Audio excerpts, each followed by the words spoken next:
മുഹമ്മദുർ റസൂലുള്ളാഹി സ്വല്ലല്ലാഹു അലൈഹി വസല്ലമ തങ്ങൾക്ക് കടുത്ത സിഹ്ർ ചെയ്ത മനുഷ്യനല്ലേ ലബീദ് ഇബ്നുൽ അസം. യഹൂദിയാണവൻ ലബീദ്.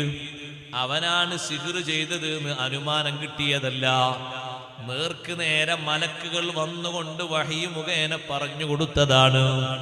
ആരെങ്കിലും കണക്ക് കൂട്ടി പറഞ്ഞ വിവരം അല്ല. ഏതെങ്കിലും രൂപത്തിൽ ഏതെങ്കിലും അടയാളങ്ങളെ കൊണ്ട് കണ്ടെത്തുകയും അല്ല. യഥാർത്ഥ ഉറപ്പിന്റെ വിവരമാണ്. അള്ളാഹുവിൽ നിന്ന് വഹി കിട്ടിയിട്ട് മലക്കുകൾ വന്ന് പറഞ്ഞു കൊടുത്തതാണ്. അതേ സിഹ്ർ ചെയ്ത കിണറടക്കം കാണിച്ചു കൊടുത്തു. സഹോദരങ്ങളെ, കടുത്ത സിഹ്ർ ചെയ്ത ലബീദിനെ പ്രതികരിക്കുന്നതിന് വേണ്ടി ഒന്ന് വധിക്കട്ടെയോ എന്ന് ചോദിച്ചു സഹാബത്ത് വന്നിട്ട്. അവരെ മഹബത്ത് കൊണ്ടാണ് ആ ചോദ്യം ചോദിച്ചത്. സിഹ്ർ ചെയ്ത് 6 മാസക്കാലം തങ്ങളുടെ ജീവിതത്തിന് ആ സിഹ്റിന്റെ ഫലമുണ്ടായി. സിഹ്ർ കൊണ്ട് കാര്യമായി ഇബാദത്തൊന്നും മുടങ്ങിയിട്ടില്ല. ദീനിന്റെ ഖിദ്മത്തിനൊന്നും തകരാറ് സംഭവിച്ചിട്ടില്ല. പക്ഷേ സാധാരണ തങ്ങൾ ചെയ്യുന്ന അല്ലറ ചില്ലറ കാര്യങ്ങൾക്ക് ചെറിയൊരു മാറ്റം. ഉദാഹരണമായി ഭക്ഷണം കഴിച്ചു എന്ന് കരുതിയിട്ട് ഭക്ഷണം കഴിക്കുന്ന തളികക്ക് ചുറ്റും ഇരിക്കും. ഭക്ഷണം കഴിച്ചു എന്നുള്ള നിലക്ക് എഴുന്നേറ്റ് പോകും. ഭക്ഷണം കഴിച്ചിട്ടുണ്ടാകൂല. ഭക്ഷണം ഞാൻ കഴിച്ചു എന്ന് നിങ്ങൾ പറയും, എനിക്ക് വേണ്ടാന്ന് പറയും.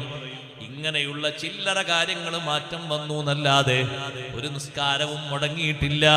ദീനിന്റെ ഒരു ഖിദ്മത്തും തകരാറായിട്ടില്ല. 6 മാസക്കാലം ഈ സിഹ്റിന്റെ വിഷയം അള്ളാഹുവിന്റെ ഹബീബ് സല്ലല്ലാഹു അലൈഹി വസല്ലം തങ്ങൾ അനുഭവിച്ചിട്ട് ഒന്ന് പ്രതികരിക്കട്ടെയോ എന്ന് ചോദിച്ചപ്പോൾ അള്ളാഹുവിന്റെ റസൂലിന്റെ മറുപടി, വേണ്ടേ വേണ്ട,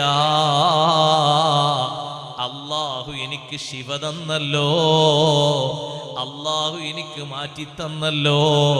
അതുകൊണ്ട് ഞാൻ മറ്റൊരാൾക്ക് ഉപദ്രവം ചെയ്യുന്നത്, മറ്റൊരാൾക്ക് പ്രതികാരം ചെയ്യുന്നത്, മറ്റൊരാൾക്ക് ഇടങ്ങേറുണ്ടാക്കുന്നത് ഞാൻ ഇഷ്ടപ്പെടുന്നില്ല എന്നാണ് വിധങ്ങളെ മറുപടി. അതൊരു മുസ്ലിം അല്ല കേട്ടോ, യഹൂദിയാണ് ആ മനുഷ്യൻ. എന്നിട്ട് പോലും നബി സല്ലല്ലാഹു അലൈഹി വസല്ലം പറഞ്ഞത്, അമ്മാ അന ഫലാ ഉസീറു അലാ ശദ്ദി അലാ അഹദിൻ ശർറാ. മറ്റൊരാൾക്കൊരു ഇടങ്ങേറുണ്ടാക്കുന്ന പ്രവർത്തനം അത് നിർവഹിക്കുന്നതും ഇളക്കി വിടുന്നതും ഞാൻ ഇഷ്ടപ്പെടുന്നില്ല. അതുകൊണ്ട്